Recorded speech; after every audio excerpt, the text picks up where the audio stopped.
Selanjutnya adalah acara ini yakni ceramah agama Mau'izatul Hasanah yang akan disampaikan oleh yang terhormat Bapak Ustaz Kiai Haji Abdullah Rizki MAG. Kepadanya Bapak Ustaz Abdul Bahar dipersilakan.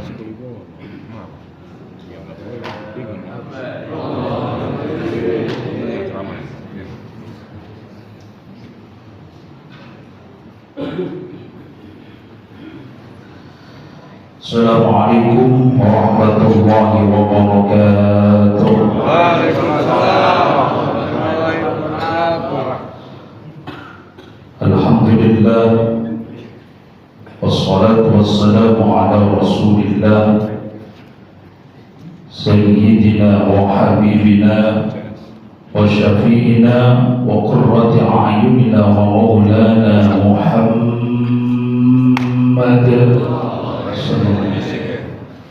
Amma ba'd. Yang kami hormati guru kita Haji Muhammad Syarif MM, yang kami hormati Ketua DKM Masjid Al-Istiqomah Bapak Dr. Haji Sofwan Al-Farisi, yang kami hormati Ketua MUI Ciniri Bapak Kiai Haji Muhammad Tawaf Al-Qimah, yang kami hormati Ketua MUI Limong Bapak Dr. Haji Perhamin MA, Sekretaris DKKM Ustaz Tisin Mursani. Kami hormati pula camat kita yang luar biasa. Kita doakan semoga beliau lebih amanah lagi, amin. Para penasehat Bapak Kiai Haji Ahmad Khatib MZ MPD, Bapak Kiai Haji Madani Abdullah MA, para guru-guru lain, mohon maaf tidak saya sebutkan satu persatu namun tidak mengurangi rasa hormat dan takdir saya. Para pengurus semua masjid gabungan yang ada di Limo dan di Ngiring yang insyaallah dimuliakan oleh Allah Subhanahu wa taala, Bapak Ibu semua yang saya hormati. Bersyukur kita kehadiran Allah Subhanahu wa taala atas limpahan taufik, hidayah serta ilahiyah yang telah kita rasakan bersama, sehingga alhamdulillah pada pagi hari ini kita masih diberi nikmat iman dan Islam, nikmat sehat walafiat, nikmat panjang umur, sehingga kita bisa hadir kembali di masjid ini. Mudah-mudahan kumpulnya kita pada pagi hari ini mendatangkan curahan rahmat Allah Subhanahu wa taala, dan mudah-mudahan seluruh amal ibadah kita ini diterima oleh Allah Subhanahu wa taala. Amin ya rabbal alamin. Innal malaikata, sesungguhnya para malaikat datang di majlis-majlis ilmu. Majtama'a qaumun fi baitin fi buyutillah, sekelompok orang kumpul di rumah-rumah Allah. Yatluna kitab Allah, yang dibaca ayat-ayat Allah, yang dibaca hadis-hadis Rasulullah. Wa yatadarasuna bainahum, kita kaji isinya.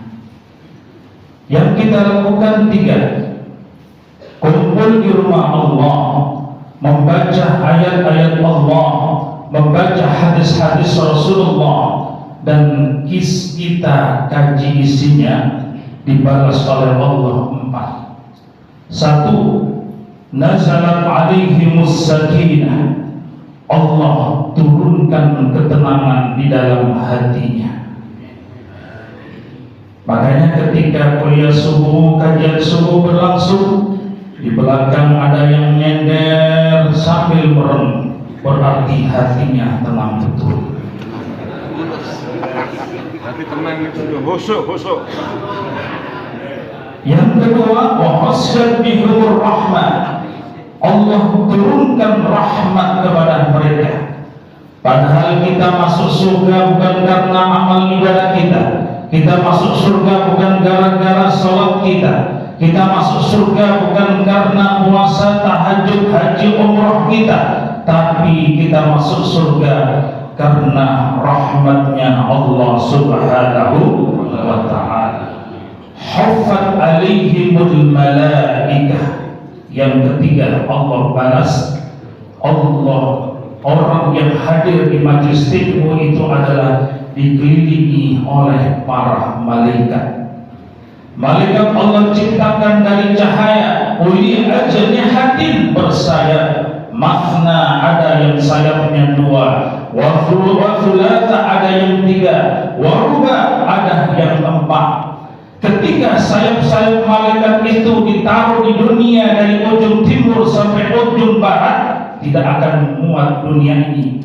Begitu besar malaikat, begitu hebat malaikat. Apa kerjaan malaikat? Wa nahnu nusabbihu bihamdika wa nuqaddisu lak. 4. Wa dzakarallahu fima indah. Orang yang hadir di majelis ilmu dibanggakan oleh Allah di hadapan para malaikat Allah Subhanahu wa ta'ala. Oleh karena itu Bapak Ibu, hidup di dunia ini adalah hidup di alam ketiga. Di sisa-sisa umur kita ini, yuk kita gunakan amal-amal ibadah sebaik-baiknya. Karena apa? Hidup di dunia inilah yang nanti akan mengantarkan kita bahagia di akhirat kelak. Ketika di dunia banyak melakukan amal-amal saleh, insya Allah di akhirat akan bahagia. Ketika di dunia kita melakukan amal-amal salehnya sedang-sedang aja, di akhirat kita akan merugi. Ketika di dunia kita tidak bawa bekal amal-amal saleh, kalau orang Betawi bilang di akhirat kebelangsak dia. Bapak Ibu yang dimuliakan oleh Allah Subhanahu wa ta'ala. Makanya apa pesan Rasulullah kepada Abdullah ibn Umar? Nabi pegang pundaknya. Apa kata Rasulullah? Ibn Umar, jadikan hidup di dunia ini sebagai orang asing. Orang asing alias musafir. Musafir hanya sekedar mampir. Hidup dunia hanya sekedar mampir. Saya gambarkan ini aja. Hidup di dunia seperti sholat 5 waktu normalnya. Tapi ada orang yang hijrah di dunia ini macam-macam, Pak. 1 hari lahir meninggal, ada nggak? Banyak. Ada yang 10 hari meninggal, ada yang umurnya 40 tahun meninggal. Tapi kalau kita mengikuti Rasulullah wafat umur 63 tahun. Ini standar. Kita sebagai umatnya gak akan jauh-jauh dari 63 tahun. Bisa kurang, kalaupun lebih juga lebih berapa. Nabi mengatakan a'mar ummati baina sittin. Kisaran umur umatku itu 60 sampai 70-an.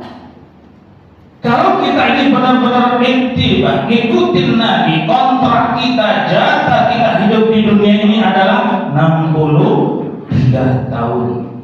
Makanya pagi ini Bapak Ibu ada yang umurnya 50 tahun. Ada Pak? Ada. Berarti sisa hidupnya tinggal 13 tahun. Udah aja gitu aja enaknya. Atau pagi ini Bapak Ibu ada yang umurnya 60 tahun. Ada. Sisa hidupnya tinggal 3 tahun. Dari sekarang makan sate yang banyak. Tapi menurut penelitian yang meninggal dulu itu biasanya duduknya yang nyender.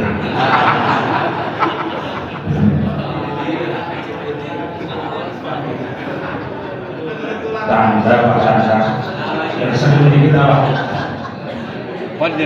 Hidup di dunia ini saya gambarkan 5, sholat 5 waktu, subuh, zuhur, asar, maghrib, isya. Subuh menggambarkan usia manusia 0, dilahirkan ke dunia ini, diadzankan telinga kanan, diiqamahkan telinga kiri. Inilah yang dicontohkan Nabi ketika cucunya Hasan dan Husain saat dilahirkan di dunia ini. Ada orang nanya, orang Islam aneh bagaimana? Baru lahir kok diadzani. Apa yang ngerti? Apa yang dengar? Orang kalau tidak tahu tentang perjalanan ruh, ia akan selalu bertanya-tanya. Nah, ketika kamu lahir di dunia ini, aku ayahmu, aku orang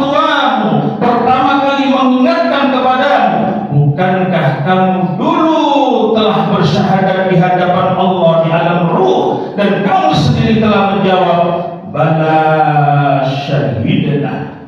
Ini disebutkan dalam surat Al-A'raf ayat 172. Nah, ketika kamu hadir di dunia ini, aku ayahmu, aku orang tuamu yang pertama kali membisikkan ke telingamu dengan kalimat asyhadu an la ilaha illallah.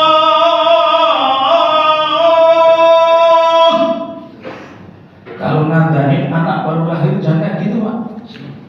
Wih, misalnya semangatnya luar biasa adanya. Kenapa begitu? Gendang telinganya rusak. Terus bagaimana? Adani dengan suara pelan-pelan. Asyhadu an la ilaha illallah. Menetes air mata kita. Kenapa? Dapat amanah lagi dari Allah Subhanahu wa ta'ala. Nah, ketika kamu hadir di dunia ini, aku ayahmu, aku orang tuamu yang pertama kali membisikkan ke telingamu dengan kalimat asyhadu an la ilaha illallah, dengan harapan, nah, ketika orang tuamu ini meninggalkan kalian semua, ketika bapak ibumu ini meninggalkan dunia ini, kaulah anak yang pertama kali membisikkan ke telinga orang tuamu ini dengan kalimat la ilaha illallah. Ini pelajarannya. Makanya apa kata Rasulullah? Lakinu mautakum la ilaha illallah. Talkinkan orang dalam keadaan sakaratul maut itu, talkinkan bagaimana caranya. Bisiki telinga kanannya dengan suara pelan-pelan, la ilaha illallah. Ini Allah, Allah, Allah. Nah, di zaman sekarang ini, Pak, pentingnya anak-anak yang paham agama. Pak,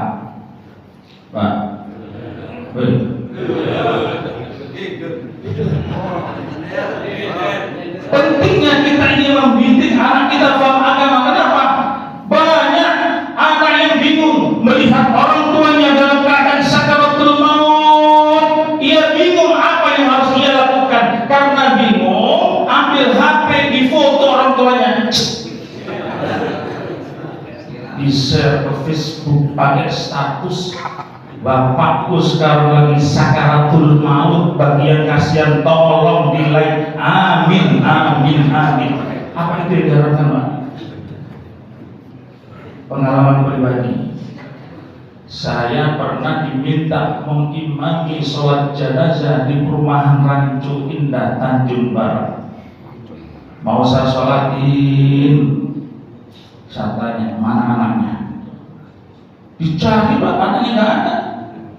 Pas dicari-cari, ketemu di depan masjid lagi apa? Nguduk. Tahu nguduk? Smoke.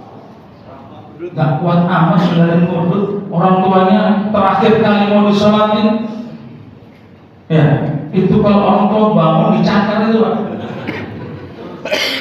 Di komplek yang sama, pengalaman pribadi lagi.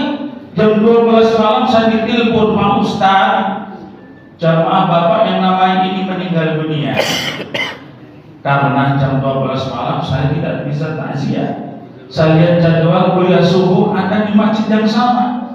Akhirnya habis kuliah subuh saya takziah. Saya ketok-ketok pintu, assalamualaikum, gak ada yang jawab. Assalamualaikum, gak ada yang jawab. Sampai 3 kali gak ada yang jawab. Saya tengok ke jendela, saya buka dikit, saya lihat jenazahnya terbaring sendirian di ruang tamu. Mana anaknya? Mana cucunya? Mana mantunya? Tertidur lelap di lantai atas. Tapi bagus, Pak, gak ada yang jawab salam saya. Toh bapak ada yang jawab, bingung juga saya. Harus amat ini.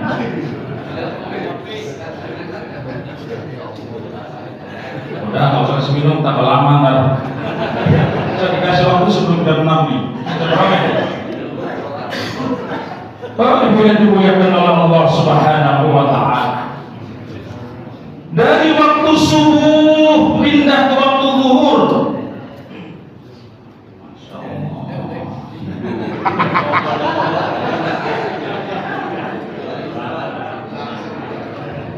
Giliran dapat buah, Pak.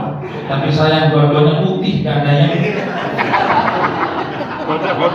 Kode. Dalam. Syarat. Apa ciri-ciri waktu zuhur? Mungkin ia sudah bekerja, mungkin studinya sudah selesai, mungkin ia sudah berumah tangga, mungkin ia sudah dikaruniai putra. Matahari terus berjalan, tibalah waktu asar. Apa ciri-ciri waktu asar? Uban sudah mulai bertabur, mata sudah mulai kabur, fisik sudah mulai gugur, kulit sudah mulai kendur. Sebentar lagi kita masuk ke liang kubur. Saya lihat udah asar semua. Apa ya? Asar semua namanya. Dari asar pindah lagi waktu maghrib. Apa ciri-ciri waktu maghrib? Selesai sudah sandiwara kehidupan ini, datanglah Israel menjemput kita, badan kita pun terbujur kaku, Isa dikafani. Ini gambaran dunia. Dari dunia kita lagi pindah mana? Ke alam kubur. Alam kubur disebut juga dengan alam barzah. Kenapa? Pembatas antara dunia dan akhirat. Bainahuma barzakhun la yabghiyan. Sungai yang asin, laut yang tawar tidak bisa bertemu. Kenapa? Ada barzah. Begitu pula orang dari dunia mau ke akhirat tidak bisa, lewatin dulu itu barzah. Berapa lama kita tinggal di alam kubur? Wa nufikha fis-sur fa idahum minal ajdadi ila rabbihim yansilun. Nunggu tiupan trompet malaikat yang kedua. Ila sama'u fatarat, ketika langit terbelah. Wa ilal kawakibu tadharat, bintang-bintang bertabrakan, gugur berjatuhan. Wa ilal biharu fujirat, air laut tumpah ke darat, tsunami, banjir bandang. Wa ilal kubur bu'thirat, kubur-kubur dibangkitkan. Ada nanti Pak Bu, orang dibangkitkan dari kubur tanpa tangan, tanpa kaki. Siapa dia? Ketika hidup di dunia sering mengganggu tetangganya. Pak, ada yang ngaku tetangganya? Ada nggak? Yang mana? Nanti juga ada orang dibangkitkan dari kubur, kepalanya berubah menjadi seekor babi hitam. Siapa dia? Ketika di dunia sering meninggalkan sholat 5 waktu.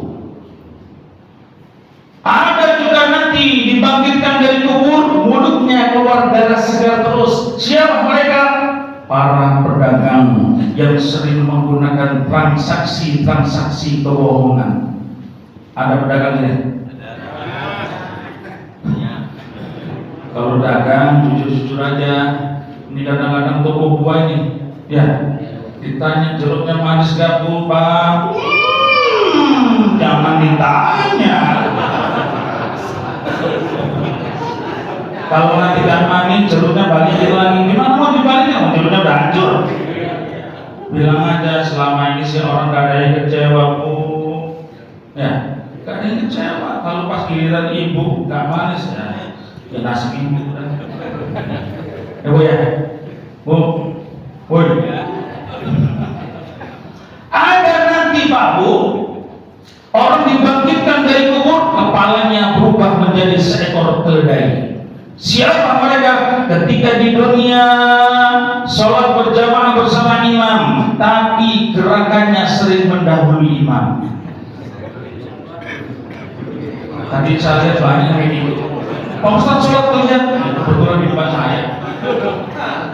Imam ruku belum sampai ruku, dia udah ruku duluan.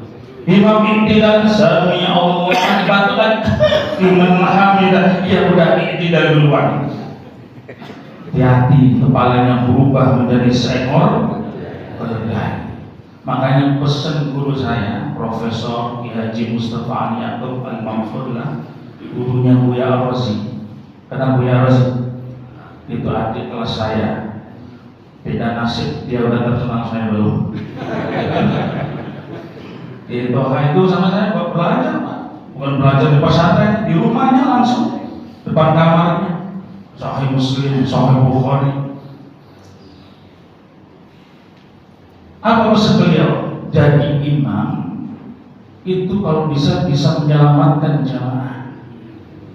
Bagaimana cara menyelamatkan jamaah? Gerakan dulu baru takbir, jangan takbir dulu baru gerakan. Contoh mau ruku, gerak dulu. Udah mau nyampe ruku itu baru Allahu Akbar. Begitu juga sujud, gerak dulu baru sampai tempat sujud Allahu Akbar. Itu pesan beliau.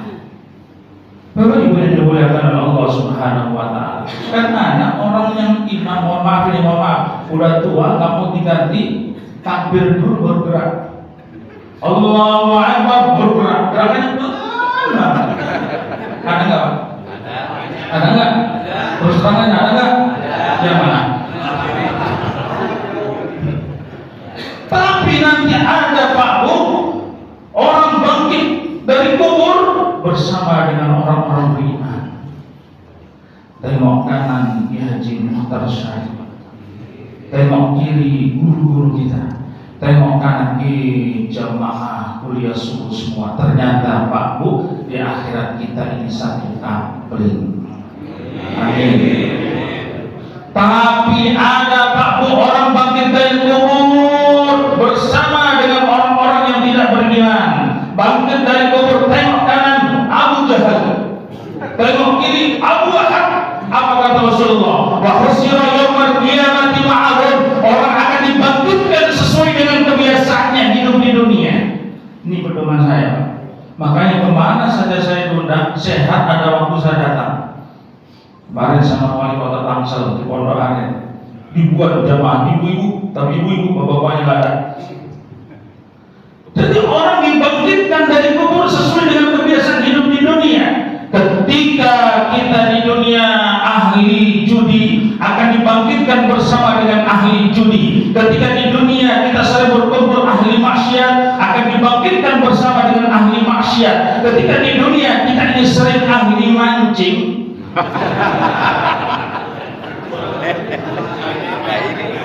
repot saja yuk. ada yang mancing, ada yang mancing. Boleh nggak mancing? Boleh. Sama bilang nggak boleh. Asal nih asal. Asik mancing lupa sholat, asik mancing lupa ta'lim, itu nggak boleh. Kalau dia sampai kayak gitu, nanti dibangkitkan bersama ahli mancing lupa sholat. Tapi ketika di dunia kita ini sering berkumpul dengan orang-orang saleh, orang-orang yang beriman, apalagi yang dibahas ayat-ayat Allah, hadis-hadis Rasulullah, akhlak-akhlak bangga Rasul, insya Allah di akhirat kelak pun kita akan dibangkitkan bersama orang-orang soleh dan bersama baginda Rasulullah Muhammad sallallahu alaihi wasallam. Dari alam kubur pindah lagi kemana? Alam akhirat. Apa sambutan Allah? Ya ayyatuhan nafsul mutmainnah irji'i ila rabbika radiyatan mardiyah. Perhatikan ayat ini. Sambutan Allah bukan selamat datang. Sambutan Allah bukan welcome, marhaban, ahlan wa sahlan, tidak. Tapi sambutan apa? Irji'i, balik. Kalian habis dari perantauan hidup di dunia, sekarang balik lagi, pulang kampung. Tapi Tapi Pak, orang beriman disuruh balik itu gak mau sendirian. Ketika dikatakan wadkhuli fi ibadi wadkhuli jannati, masuk kalian ke dalam surga. Apa kata orang beriman? Ya Rabb, dulu kami sholat subuh berjamaah bersama-sama, dulu kami taklim bersama-sama, dulu kami tadarus Al-Quran bersama-sama. Kenapa sekarang dia tidak ada? Apa kata malaikat? Temanmu lagi transit. Transit di mana? Neraka. Terus bagaimana? Saya tidak mau masuk surga sendirian. Ini nanti yang disebut dengan syafaat orang-orang beriman. Saya tidak mau masuk surga sendirian. Karena apa? Keindahan dunia, keindahan surga kalau ia berada di sebelah saya. Nonton bola aja sendirian enak gak? Gak enak. Yang enak rame-rame, kopi, nunduk, betul? Giliran timnas menang loncat sendirian juga gak enak. Orang gila ya. Makanya di dalam kitab Al-Lu'lu' wal Marjan yang disatukan oleh Imam Fuad Abdul Baqi, apa dikatakan di sana? Kamu ingin masuk surga dengan saudaramu, ingin ya Allah. Terus bagaimana? Masuk kamu ke neraka, cari saudaramu. Orang tadi dikasih semacam baju yang tidak bisa tersentuh dari api neraka. Masuk ke dalam neraka, ketemu saudaranya, ia akan masuk surga. Balik lagi ketemu, ia masuk surga. Makanya di dalam surat Az-Zukhruf ayat 67 disebutkan al-ahilla yawma idzin ba'dukum li ba'din aduwwun illa al-muttaqin. Al-ahilla orang-orang yang berteman, al-ahilla orang-orang yang berkawan, al-ahilla orang-orang yang bertetangga. Yawma idzin ba'dukum li ba'din adu. Pada hari itu mereka saling berantem. Mereka saling menyalahkan. Kenapa kamu dulu ngajak saya maksiat? Kenapa kamu dulu ngajak saya dugem? Kenapa kamu dulu ngajak saya judi? Illal muttaqin, kecuali orang yang bertakwa yang akan saling menyelamatkan. Loh, nanti kita ini Pak saling menyelamatkan gitu. Contoh, saya masuk surga. Amin dong. Paling aman. Ulang lagi.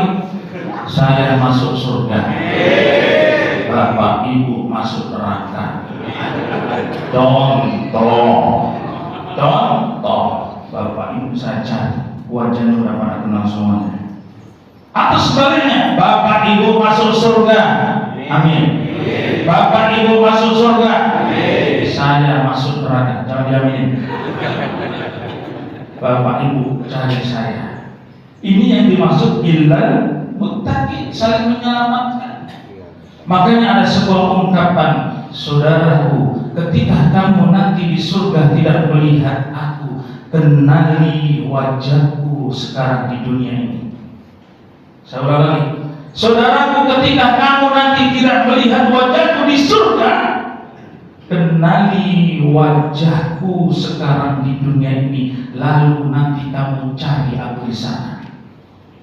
Tapi jangan gara-gara ini lalu kita ini mengharapkan syafaat dari orang-orang beriman aja, dari syafaat orang-orang yang soleh aja. Ketika ditanya kenapa kamu tidak ikut sholat gabungan subuh, nanti teman-temanku yang ikut sholat gabungan subuh akan mencari aku di sana. Kenapa kamu tidak ikut taklim? Temanku yang taklim akan mencari aku di sana. Taklim dulu, jamaah subuh dulu, baru dicari. Gimana mau dicari? Oh, wajahnya nggak pernah kelihatan di masjid. Jelas Pak? Jelas. Ini perlu disampaikan ke yang lain ini, biar nanti saling mencari. Makanya ada sebuah pelajaran film, ada sekelompok bison menyeberang sungai rame-rame. Di situ sudah ada predator buaya, tapi buaya nggak mau nerekam. Kenapa? Yang nyebrang ramai-ramai, betul? Yang nyebrang ramai. Tapi ketika bison itu menyendiri sendirian, minum sendirian di pinggir kali, itulah yang akan diincar oleh buaya. Ia gigit lehernya karena disitulah letak pernapasannya. Oleh karena itu pesan saya, jangan gampang-gampang kita ini memisahkan diri kita dari berjamaah. BKKM Limuh Cikiri ini luar biasa. Insya Allah kumpulnya kita pada pagi hari ini akan bisa menjadi lampu penerang kita, dan kita akan saling menyelamatkan di akhir kelak. Amin. Mohon maaf. Ihdinas shiratal mustaqim. Wassalamualaikum warahmatullahi wabarakatuh. Waalaikumsalam.